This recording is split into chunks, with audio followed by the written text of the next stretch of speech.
Hello students, welcome back to Magnet Brains Hindi.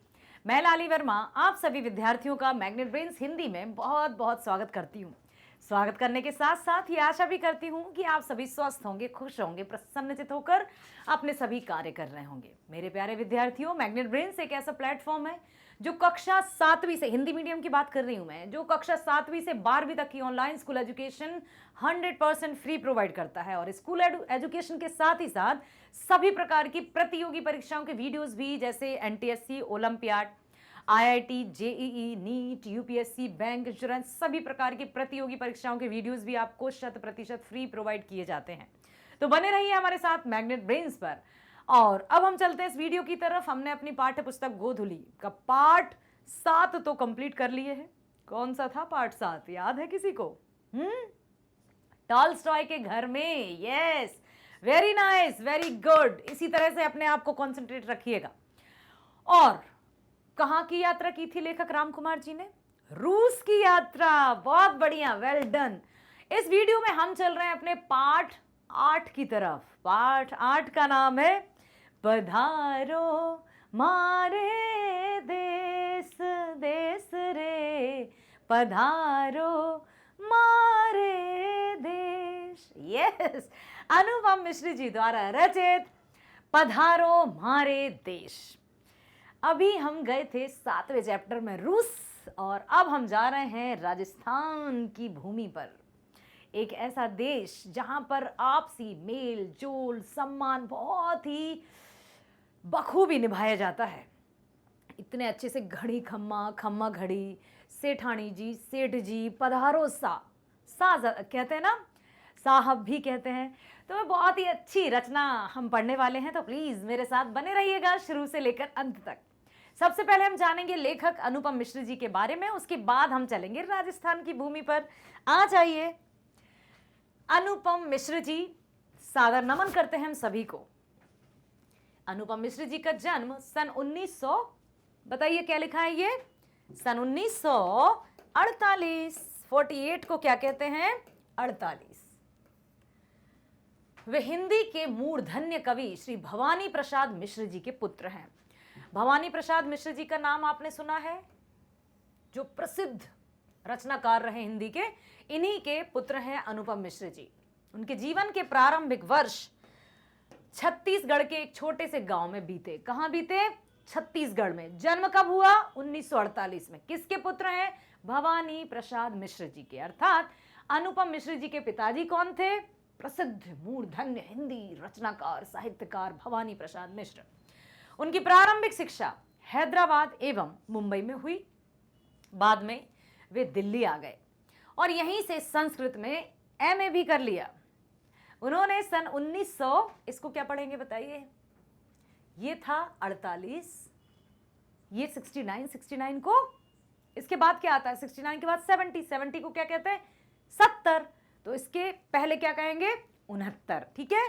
तो उन्होंने सन 1969 में गांधी शांति प्रतिष्ठान में कार्यभार संभाला और तभी से इस संख्या के पर्यावरण प्रकोष्ठ में सेवारत हैं। बहुत बढ़िया, किस्मत वाले हैं हम जो अब हम इनकी रचनाएं पढ़ रहे हैं और उनके वर्तमान जीवन से भी अवगत हो रहे हैं। लंबे अरसे तक नगरीय जीवन बिताने पर भी गांव का मोह नहीं हटा और इसलिए ग्रामीण संस्कृति की झलक उनके साहित्य में दिखाई देती है। जहां जिसका जन्म होता है, जो जिसकी जन्मभूमि होती है, वो उसके हृदय में, उसके मस्तिष्क में बस जाती है। देख सकते हैं आप, मुंबई, हैदराबाद, दिल्ली, कई जगह वे गए, लेकिन उनके जो मन और मस्तिष्क में गांव की जो छटा या गांव का जो परिवेश रमा बसा था, वो उनकी रचनाओं में देखने को मिलता है। मिश्र जी गांधीवादी विचारक और एक अन्य सामाजिक कार्यकर्ता भी हैं, सजग सामाजिक कार्यकर्ता। पर्यावरण संबंधी समस्याओं पर उनकी पैनी दृष्टि है। जो भी इनकी रचनाओं में अधिकतर देखा गया है कि वो पर्यावरण से जुड़ी हुई समस्याओं को उजागर करते हैं, ताकि, क्योंकि साहित्य क्या है? समाज का दर्पण है। आपने सुना है, साहित्य ही समाज का दर्पण है। दर्पण किसे कहते हैं? आईना, मिरर, जो हमें हमारी छवि हूबहू दिखाता है। साहित्य को समाज का दर्पण कहा जाता है क्योंकि साहित्य में वही दिया रहता है जो समाज में घटित होता है। तो यहाँ पर उन्होंने पर्यावरण संबंधी समस्याओं पर तो विशेष रूप से ध्यान दिया है अपनी रचनाओं में, ताकि लोगों के बारे में लोगों को ही पता चले कि चल क्या रहा है। हम मनुष्य जो अपनी स्वार्थ पूर्ति के लिए प्रकृति के साथ दुर्व्यवहार कर रहे हैं या प्रकृति का हनन कर रहे हैं, उसका दुष्परिणाम क्या होगा। इनकी रचनाओं में प्राकृतिक बहुत सारे ऐसे पहलू उभर कर आते हैं। पानी की समस्या पर उन्होंने विशेष ध्यान दिया और उन्हीं समस्या पर उन्होंने विशेष ध्यान देते हुए संबंधित कार्य में किए और उसी क्षेत्र में जुट गए। पधारो हमारे देश, क्या लग रहा है? राजस्थान। राजस्थान क्या है? जहां पर पानी की त्राही त्राही मची रहती है। आखिर क्यों? अनुपम मिश्र की रचनाओं में एक और भारत के गांव की मिट्टी की सौंधी गंध है, तो दूसरी ओर ज्वलंत समस्याओं के प्रति विश्लेषणात्मक दृष्टिकोण। एक और तो भारत की गांव की सौंधी सौंधी मिट्टी, उसका वर्णन है, और दूसरी ओर जो भी वहां की समस्याएं हैं, क्योंकि गांव में पूरी तरह से विकास नहीं हुआ है। आजादी के 75 वर्ष है ना, 75-76 वर्ष होने के बाद भी आज गांव की स्थितियों में पूर्ण रूप से सुधार नहीं आया है। विकास जहां देखो वहां शहरी नगर महानगरों में तो तेजी से चल रहा है, और ऐसा विकास कि लोग व्यक्ति के मूल्य को ना समझकर बस बढ़ा जा रहा है भौतिक सुख सुविधाओं में, परंतु गांव अभी भी पीछे हैं। अनुपम मिश्र जी की रचनाओं में एक और भारत के गांव की मिट्टी की सौंधी खुशबू, तो दूसरी ओर ज्वलंत समस्याओं का भी वर्णन है। इसलिए अकाल, वर्षा, पानी, अकाल समझते हैं सूखा, एकदम मतलब अतिवृष्टि, अनावृष्टि, पानी, बाढ़, ये अकाल मतलब सब कुछ नष्ट हो जाए, किसी को खाने पीने के लिए कुछ भी ना मिले। ये प्राकृतिक जो आपदाएं रहती हैं, नेचुरल डिजास्टर्स, आपने सुना होगा, उनका वर्णन बहुत अच्छे से वे अपनी रचनाओं में करते हैं। उनके लेखन का महत्वपूर्ण मतलब उनके जो लेखन है उसमें ये वर्षा मतलब बाढ़, पानी, ये सब समस्याओं ने उनके लेखन में महत्वपूर्ण स्थान प्राप्त किया है। उनकी भाषा सरल सहज बोलचाल की भाषा है। ऐसे कठिन कठिन शब्दों का प्रयोग नहीं करते जिससे पाठक मीन्स पढ़ने वाला, श्रोता मीन्स सुनने वाला, ठीक है, किसी को भी ऐसा लगे कि अरे इसका अर्थ क्या है, ऐसा कोई भी वो शब्दों का प्रयोग नहीं करते। उनकी भाषा एकदम सरल और सहज है। आंचलिक राष्ट्र उनकी रचनाओं में खूब बोलते हैं। अनुपम मिश्र की प्रमुख रचनाएं हैं आज भी खरे हैं तालाब, राजस्थान की रजत बूंदें, हमारा पर्यावरण, पुस्तक के निर्माण में उनकी सक्रिय भूमिका रही है। पधारो हमारे देश पाठ का नाम है।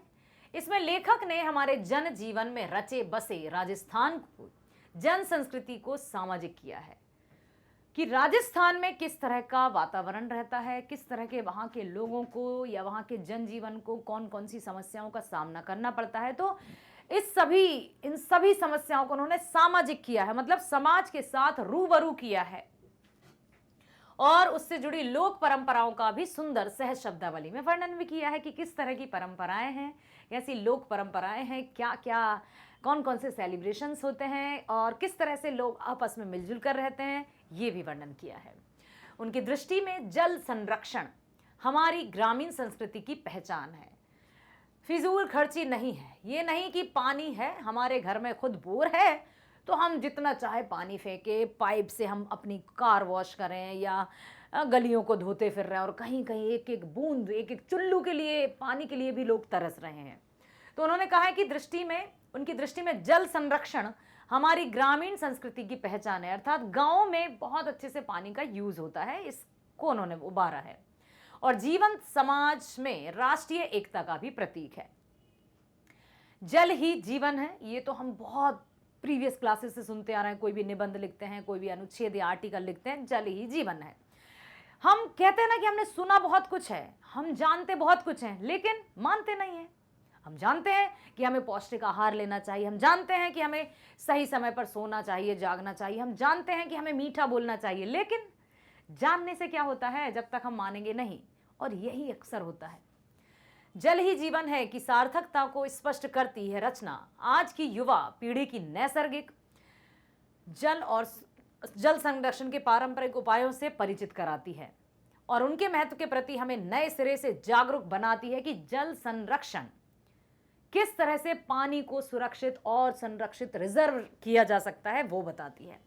लोक जीवन में बोली जाने वाली हिंदी के ताजे मुहावरों के साथ विषय में गंभीरता और शैली के प्रवाह का जीवंत रूप उनके गद्य को नई आभा से मंडित करता है।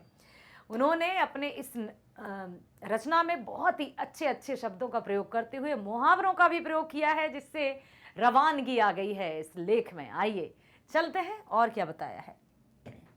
यह एक ऐसा गद्य है जिसमें हिंदी भाषा की आंचलिकता, समृद्धि और हिंदी के लक्ष्याक्ष का यथार्थ बोध एक साथ प्रकट होता है कि क्या हिंदी का लक्ष्य है, क्या उसकी जानकारी है, सब कुछ प्रतीत होता है। देखिए आप, रेगिस्तान नजर आ रहा है और आपने ये प्रश्न भी सुना होगा कि ऊंट को रेगिस्तान का जहाज क्यों कहा जाता है। हमने पढ़ा था।